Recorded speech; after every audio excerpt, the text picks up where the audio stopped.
नमस्कार, बहुत स्वागत है आपका सितारों की चाल में। मैं हूं आपके साथ नेहा श्रीवास्तव। इस कार्यक्रम में हम आपको बताएंगे कैसा बीतेगा आपका आज का दिन और जानेंगे आज के विषय के बारे में। इस सब पर बात करने के लिए मेरे साथ स्टूडियो में मौजूद है ज्योतिषाचार्य पंडित प्रयासचरण त्रिपाठी जी। पंडित जी, बहुत बहुत स्वागत है। जी नमस्कार। चलिए कार्यक्रम की शुरुआत कर लेते हैं।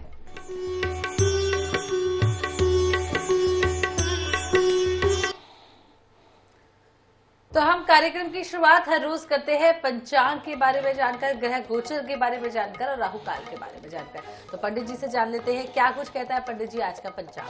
आज शब संवत 2081 शक 1946 सूर्य उत्तरायण का माघ महीने के शुक्ल पक्ष की अष्टमी तिथि और दिन बुधवार। अष्टमी आज रात्रि को 12:36 तक, भरणी नक्षत्र रात्रि को 8:34 तक। आज चंद्रमा वृषभ राशि में होंगे और आज का राहु काल 12:18 से 1:42 तक होगा।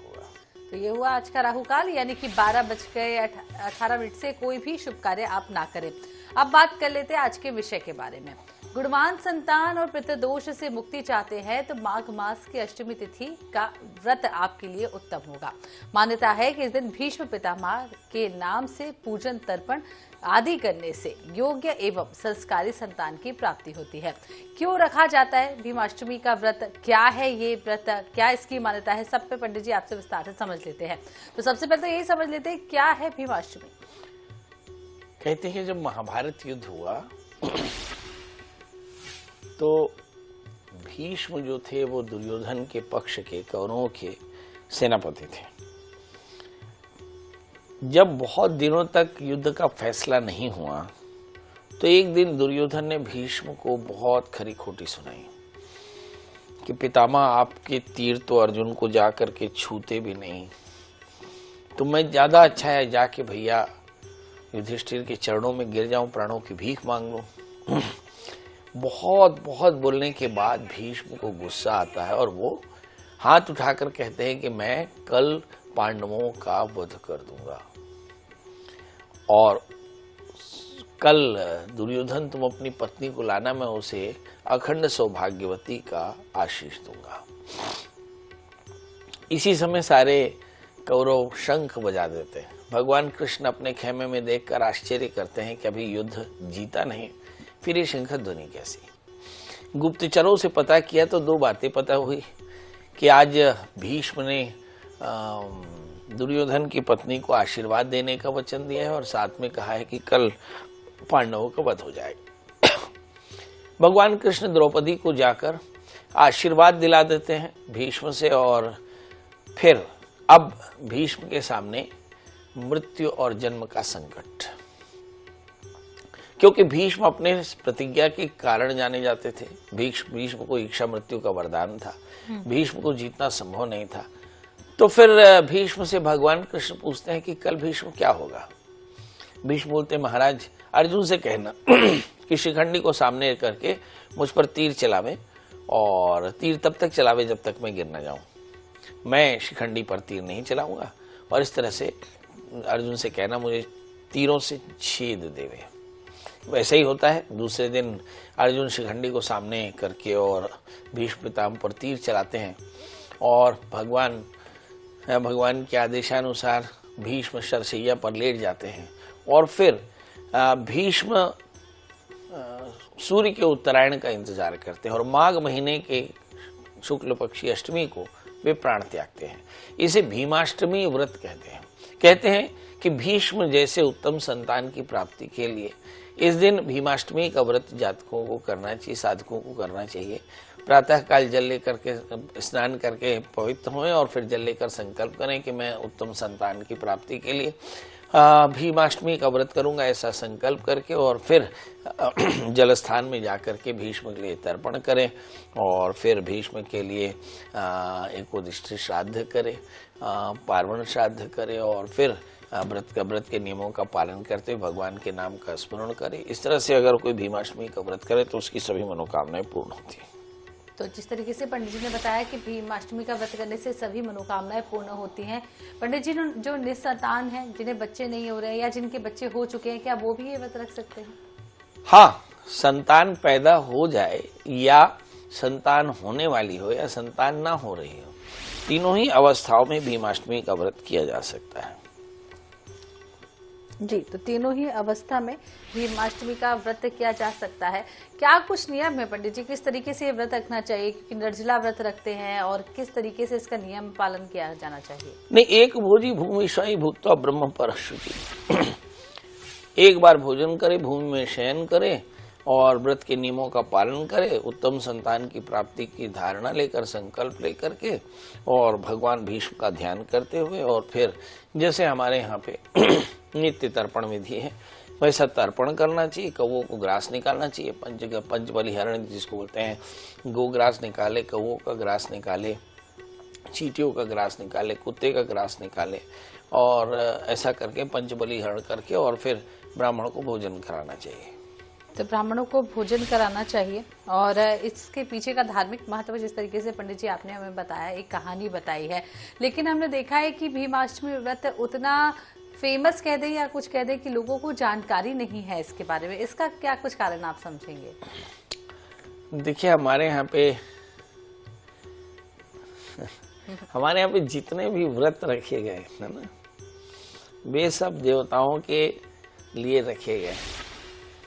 तो भीष्म को देव कोटि में नहीं रखा गया, इसलिए ये व्रत उतना पॉपुलर नहीं है। मगर जैसे आप दीपावली मनाते हैं तो उसमें भीष्म पंचक होता है ना, तो वो एक व्रत भीष्म के नाम पे जरूर रखते हैं।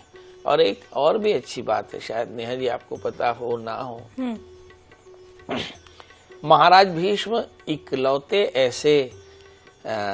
ऐसे पात्र हैं महाभारत के जिनको तर्पण किए बगैर कोई तर्पण पुत्रों को प्राप्त नहीं होते। अच्छा। इसलिए प्रत्येक तर्पण में भीष्म तर्पण होता है। इसलिए मैं मान सकता हूं कि भीमाष्टमी का व्रत लोग न करते हो, मगर ये तय है कि भीष्म तर्पण प्रत्येक पुत्र करता है, चाहे वो किसी को भी तर्पण करे, बिना भीष्म को तर्पण किए कि उसका तर्पण उसे उनके पितरों को नहीं मिलता है। इसलिए भीष्म की बड़ी महत्ता है, और जो भीष्म अष्टमी का व्रत करता है उसकी वास्तव में सारी मनोकामनाएं पूर्ण होती हैं।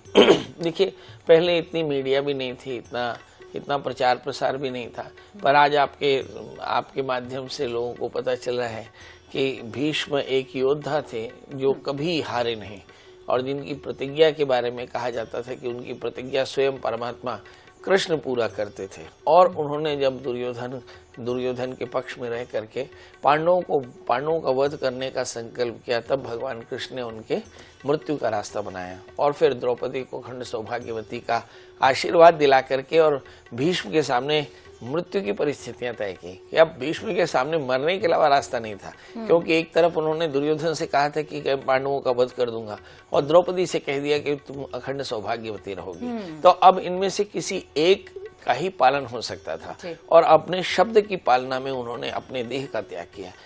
ऐसा बड़ा योद्धा जो अजेय हो, ऐसा योद्धा इतिहास में नहीं मिलता, और इसलिए भीष्म की बड़ी महत्ता है, और इसीलिए भीष्म प्रतिज्ञा अब एक सिनोनिम बन गया, एक तरह का पर्यायवाची बन गया। भीष्म जो है वो सुरक्षा का नाम कहा जाता था।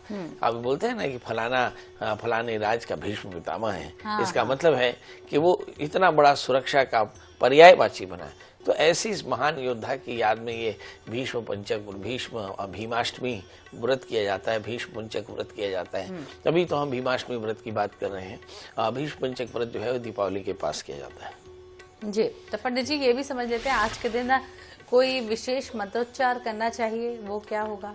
देखिए, क्या होता है, भीष्म भी भगवान कृष्ण के बड़े भगत थे, और अगर भीष्म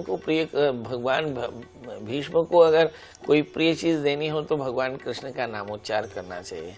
तो फिर अच्छी संतान और भीष्म की प्रियता के लिए रात में बैठ करके ओम नमो भगवते वासुदेवाय, ये द्वादशाक्षर मंत्र का जाप करना चाहिए, रात में संकीर्तन करना चाहिए, सवेरे उठ करके व्रत का पारण करना चाहिए। इस नियम से अगर कोई भीष्म अष्टमी का व्रत करे तो उसकी मनोकामनाएं पूर्ण होती है। जी पंडित जी, दान धर्म का क्या कुछ महत्व है आज के दिन? क्योंकि जिस तरीके से आप बता रहे हैं तर्पण किया जाता है, तर्पण हमने अक्सर देखा कि श्राद्ध के महीनों में करते हैं, तर्पण का विशेष महत्व बता रहे हैं। इसके अलावा क्या आज के दिन भोजन भी कराया जा सकता है? ब्राह्मण भोज का क्या कुछ महत्व है, क्या कुछ करना चाहिए और खास? बहुत अच्छा प्रश्न। हमारे यहाँ पे जब कभी भी श्राद्ध हो तो श्राद्ध में कुछ बातों का एकदम ध्यान रखना चाहिए। यदि हम किसी का भी श्राद्ध कर रहे हो, तर्पण कर रहे हो, तो ब्राह्मण भोजन करा सकते हैं, याचकों को भोजन करा सकते हैं। और इसके अलावा तिल आदि अष्टमहादान करा सकते हैं। तिल, लोहा, सोना, रुई, नमक, सप्तधान्य, भूमि और गौ, ये अपने सभी प्रकार के इस जन्म के पूर्व जन्म के पापों के निकर्ष के लिए और ये तिलादि अष्टमहादान कराए जा सकते हैं। तो ये दान भी आवश्यक हो सकते हैं। तो दान जिस तरीके से पंडित जी आपने बताया कि आवश्यक हो सकता है, केवल पुत्रों के लिए ही, पुत्र प्राप्ति के लिए ही व्रत रखा जाता है या पुत्र या पुत्री में कोई अंतर नहीं है, संतान प्राप्ति के लिए होता है? नहीं जी, ये खतरनाक प्रश्न है। पर आज कहीं ना कहीं आप कितना भी बदलाव कर ले पंडित जी, इस चीज से लोग अभी भी नहीं पीछे हटे हैं। पीढ़ी दर पीढ़ी बदलती जा रही है, पुत्र की लालसा खत्म नहीं होती। आप कहीं भी चले जाइए। नहीं, पुत्र की लालसा खत्म हो ना हो, पर मैं टीवी पे बैठ करके और लोगों से पुत्र प्राप्ति के ऐसे नियमों की मैं वंचना नहीं कर सकता। बहुत सम्मान करते पंडित जी इस चीज का। हाँ, अब सवाल ये है कि मेरे हिसाब से तो पुत्र और पुत्री में भेद नहीं है। मेरे तो 2 पुत्र हैं। मैं भगवान से चाहता हूँ कि भगवान सबको एक पुत्री जरूर दे, क्योंकि पुत्रों से पानी नहीं मिलता है। पुत्र मरने के बाद देते होंगे पानी, नहीं भी देते होंगे, पर कन्याएं जो हैं वो आपको जीते जी पानी पिलाती हैं। इसलिए मुझे ऐसा लगता है कि परमात्मा सबको पुत्र पुत्री देवे, सबको देवे, सबकी मनोकामनाएं पूर्ण करे। मगर एक जो सोच है कि ये पुत्र और पुत्री दोनों ही कर सकते हैं, क्योंकि जब पुत्री को संपत्ति का समान अधिकार मिला, तो ऐसी स्थिति में पुत्री जब परिवार में एक ही पैदा होती है, जब वो परिवार की इकलौती होती है, ऐसी स्थिति में पुत्र के सारे कर्तव्य जो है पुत्रियों के होते हैं। तो यहाँ पर एक कॉलर हमारे साथ जुड़ गए हैं रतलाम से, संजय जी। संजय जी, बहुत बहुत स्वागत है आपका सितारों की चाल में। क्या कुछ जानना चाहते हैं? अपना डेट ऑफ बर्थ बता दीजिए। 5/7 1996 96 जी। और जन्म समय? सुबह 5 बजे की मैम। और जन्म स्थान? इंदौर MP का जी। क्या जानना चाहते हैं आप? मैम, मैरिज नहीं हो पा रही है, मैरिज में काफी परेशानियां चल रही है, और मैरिज कब तक होगी, क्या प्रॉब्लम है, क्या पहने और कैसी रहेगी मैरिज, का भी प्रॉब्लम बहुत लंबी है। ये क्या आपकी खुद की कुंडली है? हाँ, मेरे ब्रदर की। आपके ब्रदर? क्या आपके ब्रदर करते क्या है? ऐसे वो है तो कृषि फार्म है उनका, पर वो अभी शादी नहीं होने से रतलाम छोड़ के वो चेन्नई चले गए। मैंने सुना था कि शादी नहीं हो रही है तो लोग ऋषिकेश जाते थे, है ना? चेन्नई भी जा सकते हैं, तो ये भी एक ऑप्शन है। समुद्र के किनारे मुंबई भी जा सकते हैं, अंधेरी भी जा सकते हैं, ये भी एक बात है। चलिए आइए देखते हैं। इस बच्चे का जन्म लग्न मिथुन है, राशि इसकी कुंभ है। इसकी जिंदगी में एक लड़की थी, मुझे ऐसा लगता है, उससे ये बहुत प्यार करते थे, उसके साथ रिलेशन में थे, और वो शादी नहीं हो पाई। इसे हम आइडियोलॉजिकल कॉन्फ्लिक्ट बोलते हैं। इस बच्चे के लिए शादी से पहले एक छोटा सा अर्क विवाह करा लीजिए। अर्क विवाह शनिवार, रविवार या हस्त नक्षत्र में कराए जाने वाला उपक्रम है। ये कर्मठ गुरु या सुगम याग करके एक किताब है, इनमें आपको बड़ी आसानी से मिलेगा। तो इसमें ये प्रकरण लिखा हुआ है अर्क विवाह, ये शनिवार या रविवार को कराना चाहिए। तो ये एक अर्क विवाह करा लीजिए, आपके भाई की शादी फौरन हो जाएगी, फौरन। और मेरी तरफ से ढेर सारी शुभकामनाएं एक अच्छे जीवन के लिए। ध्यान रखें कि इसके 10वें स्थान में शनि है, 4थे स्थान में केतु है। ये एक तरह का पितृदोष है, जिसके चलते संतति अवरोध होता है और संतान के जीवन में अनेक प्रकार के कष्ट होते हैं। इसमें पहला कष्ट तो ये है कि पढ़ाई लिखाई में प्रॉब्लम होती है, दूसरा सेहत में प्रॉब्लम होती है, तीसरा आर्थिक परेशानी होती है, चौथा विवाह में बाधा होती है, फिर आगे संतान होने में प्रॉब्लम होती है। तो ये अज्ञात पितरों का श्राद्ध भी करा ले, और ये आपके पूरे परिवार में लगा हुआ है, यानी आपके पूरे परिवार में अशांति और शौच की परिस्थितियां हो सकती है। जी पंडित जी, अब समय हो चला है आज के दैनिक राशिफल पर चर्चा करने का। क्या कुछ कहते हैं आज की 12 राशियां? चलिए 12 राशियों का सफर शुरू करें और जाने मेष यानी अरीज की इस राशि वाले जातकों के लिए देखते हैं कि आज का दिन कैसा रहेगा। सबसे पहली बात यह है कि आज हम देखते हैं कि लग्न में चंद्रमा बैठे हैं और सप्तमी शुक्र राहु के साथ में बैठे हैं। इसका मतलब ये होता है कि there is some conflict with the colleagues, मतलब जो हमारे कलीग्स हैं या सहकर्मी हैं या लाइफ पार्टनर हैं या या पार्टनर्स हैं उनके साथ में हमारे मतभेद बहुत ज़्यादा गंभीर तरह से होंगे। मित्रों से दूरी होगी, धन की हानि होगी, हो सकता है उनसे विवाद हो जाए। तो कुल मिलाकर के ये सावधानी, क्योंकि सप्तमी शुक्र राहु से आक्रांत है। और दूसरी बात ये कि 11वें स्थान में शनि, जैसे रूटीन में आपकी कमाई होती है, आज का दिन भी उसी तरह से रहेगा। स्मार्ट आप बराबर हैं, चतुर्थेश लग्नस्थ है, परिवार को लेकर थोड़ी चिंता रहेगी। धन स्थान में बृहस्पति आपके कमाई में, अवसर में थोड़ा सा ऐसा दिखाई पड़ता है कि कोई संपत्ति खरीदने का योग भी दिखाई पड़ता है। इस समय एनर्जी जबरदस्त है, इस एनर्जी को सही तरह से चैनलाइज करें। बस एक छोटा सा काम, क्योंकि 12वें स्थान में राहु है, कहे भूत पिशाच निकट नहीं आवे, महावीर जब नाम सुना में, तो जल्दी से उठे, हनुमान जी का दर्शन कर लें, हनुमान चालीसा का पाठ करें, गुड़ और चने का दान करें, तो आज का दिन बेहतर। अब बात कर लेते हैं दोस्तों वृषभ यानी टारस की। इस राशि में हम देखें कि लग्न में बृहस्पति है, तो मतलब नए अवसर काफ़ी मिलेंगे। इस समय अगर हम बृहस्पति को देखें तो तृतीय चंद्रमा है, तृतीय चंद्रमा 11वें स्थान में, मतलब मन में थोड़ी सी क्लांति बनी रहती है, कषाय बना रहता है, इसके चलते काम करने में मन नहीं लगता, क्योंकि बृहस्पति तृतीय होकर के, चंद्रमा तृतीय होकर के 12वें स्थान में है। और इस राशि वाली जातकों के लिए हम देखते हैं कि इस समय जो लग्न में बृहस्पति है उसके चलते आय की स्थिति आपकी अच्छी रहेगी। धनस्थान में मंगल बैठे हुए हैं, निश्चित तौर पर जानिए कि थोड़े भागदौड़ के बाद में कुछ बड़ा लाभ भी आपको हो सकता है। 11वें स्थान में राहु है, कुछ ऊपर नीचे की कमाई भी हो सकती है। 10वें स्थान में शनि है। कुल मिलाकर वर्क प्लेस में आपका होल्ड अच्छा रहेगा, मगर कहीं आपके कलीग्स या एसोसिएट्स के साथ में आपके मतभेद जो है वो आपके काम में थोड़ी बाधा पैदा कर सकते हैं। करना क्या चाहिए, बहुत आसान सा उपाय है, आज कर सकते हैं। सबसे पहला काम तो ये कि आप मिश्री चावल कपूर का दान कर लें, आज श्री सूक्त का पाठ करें, महालक्ष्मी का पूजन करें, एक घी का दिया जलाएं और रुद्राभिषेक करके दिन की शुरुआत करें तो दिन बेहतर होगा। बात कर लेते हैं दोस्तों मिथुन यानी जमनाई की। इस राशि के हम देखते हैं कि लग्न में मंगल पड़े हुए हैं। जब कभी मंगल एकादशी होकर लग्नस्थ हो, इसका मतलब है कि एनर्जी लेवल बहुत हाई होता है। मतलब इसका दूसरा मतलब ये होता है कि आज बहुत ज़्यादा आपको मेहनत करनी होगी अपनी एनर्जी को सही तरह से चैनलाइज करने की।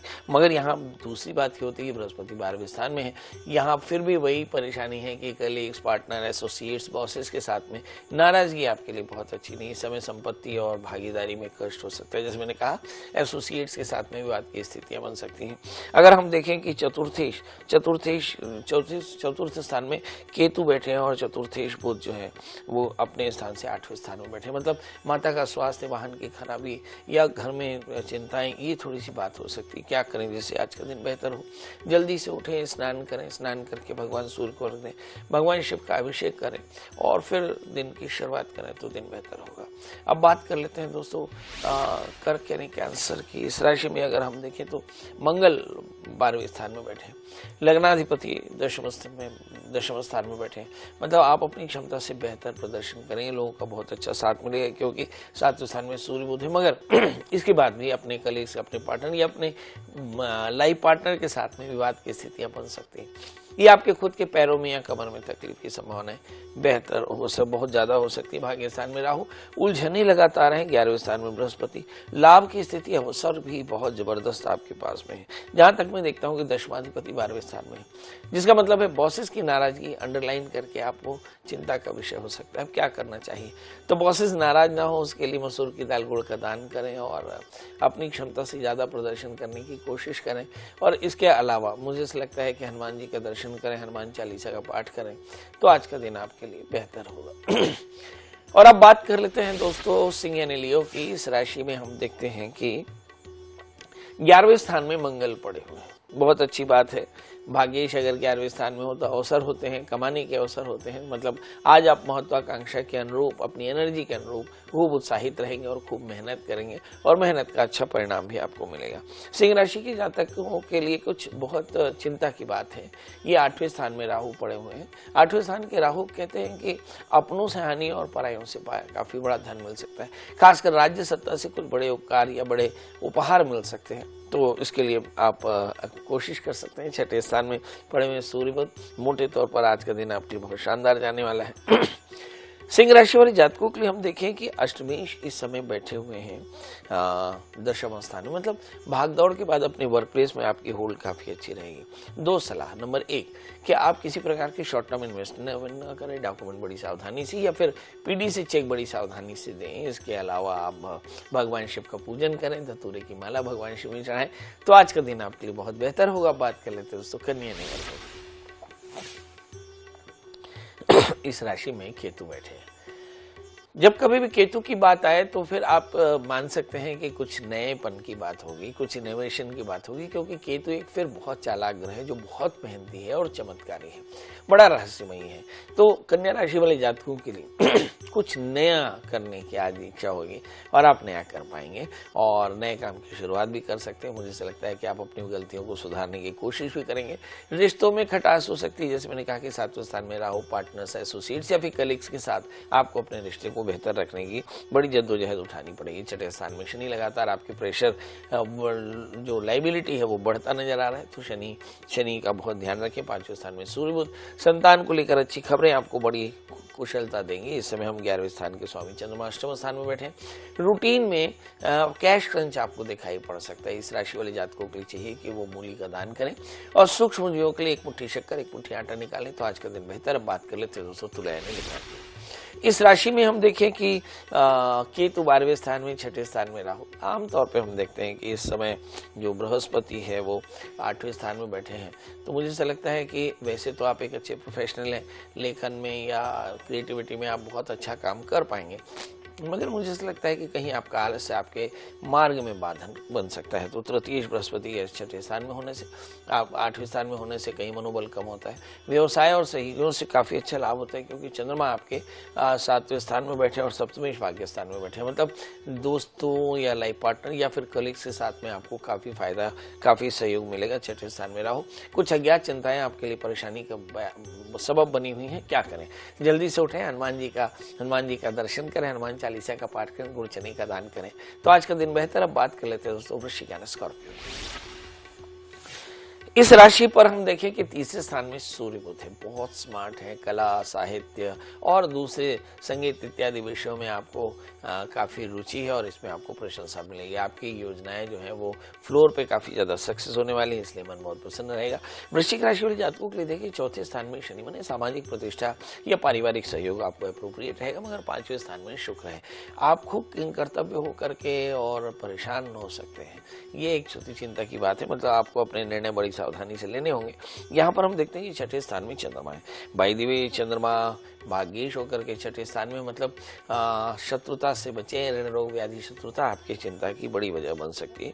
7वें स्थान में गुरु, अच्छे दोस्त मिलेंगे। 8वें स्थान में मंगल। अपनी सेहत का एकदम ध्यान रखिए, क्या करें जैसे आज का दिन बेहतर हो, करें एक छोटा सा उपाय। जब कभी भी मंगल अष्टम स्थान में हो या फिर परेशानियां भीषण हो, तो इस जातक को चाहिए कि भगवान आशुतोष की पूजा करें, दूध जल से भगवान का अभिषेक कराए और श्री भीमन स्तोत्र का पाठ करें, तो आज का दिन बेहतर। अब बात कर लेते हैं दोस्तों धनु यानी सिस्टम। इस राशि के स्वामी बृहस्पति होते हैं और इस समय हम देखें कि बृहस्पति से ज्यादा शनि से इन्फ्लुएंस है, क्योंकि शनि तृतीय होकर के अपने स्थान पर है, मतलब राजकीय पद प्रतिष्ठा की प्राप्ति होगी। प्रणय संबंधों में कुछ खास हो सकता है। मुझे ऐसा लगता है कि इस राशि में हम तीसरी बात देखते हैं कि 4थे स्थान में शुक्र के साथ में राहु है, तो इस समय मन थोड़ा सा शांत होगा। 5वें स्थान में चंद्रमा है, मन यहाँ भी विचलित होगा और 6ठे स्थान में पड़े बृहस्पति, सेहत का ध्यान रखना होगा, मगर 7वें स्थान में मंगल। सब कुछ के बाद भागदौड़ के बाद में कुछ अच्छे दोस्त मिलेंगे जो आपको बहुत ज्यादा सपोर्ट करेंगे। इसमें कुछ लोगों की लव लाइफ की भी शुरुआत हो सकती है, क्या करें जिससे आज का दिन बेहतर हो। देखिए, यदि आपके पास निर्णय का टोटा हो तो जल्दी से उठें, स्नान करके सूर्य को अर्घ दें और फिर गणपति अथर्वशीष का पाठ करें, भगवान गणपति का पूजन करें, हरी मूंग और धूप का दान करके दिन की शुरुआत करें तो दिन बेहतर होगा। बात कर लेते हैं दोस्तों मकर यानी कैप्रिकॉर्न्स की। मकर राशि वाले जातकों के लिए हम देखते हैं कि आज का दिन कैसा रहेगा।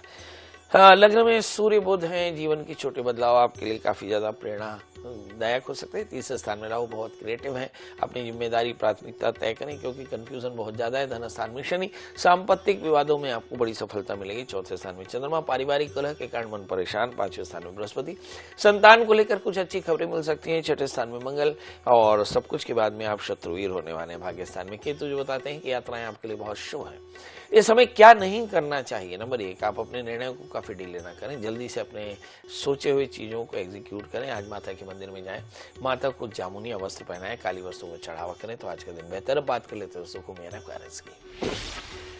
अगर हम कुंभ राशि की बात करें तो कुंभ राशि और मकर राशि दोनों ही राशियों के स्वामी शनि होते हैं, मगर एक राशि को सूर्य ने जला डाला था, वो राशि कुंभ थी, और इसके बाद भगवान सूर्य ने अपने पुत्र को मकर राशि और अवार्ड की। तो अब हम वो पहली राशि की बात करते हैं जहां पर सूर्य ने शनि और छाया दोनों का घर जला डाला। तो हम देखते हैं कि आज इस सूर्य से नाराज होने वाली जगह को हम देखते हैं कि इस स्थान पर पड़े हुए शनि जो है वो अपने लिए काफी ज्यादा पावरफुल होते हैं। मतलब ऐसा जातक आमतौर पर राजाओं की तरह काम करता है, मतलब सामाजिक उत्थान के लिए काम करता है, सामाजिक कामों में खूब बढ़ चढ़ करके भाग लेता है।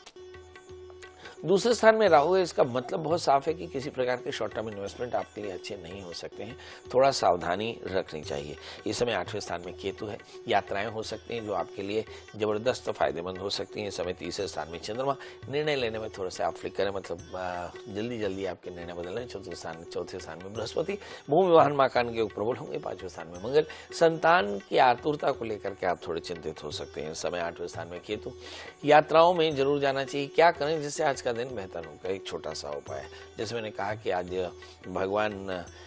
भगवान शिव की प्रीता बड़ी आवश्यक है, तो भगवान शिव का पूजन करें, गुड़ और चने का दान करें तो आज का दिन बेहतर। अब बात कर लेते हैं मीने ने पाई।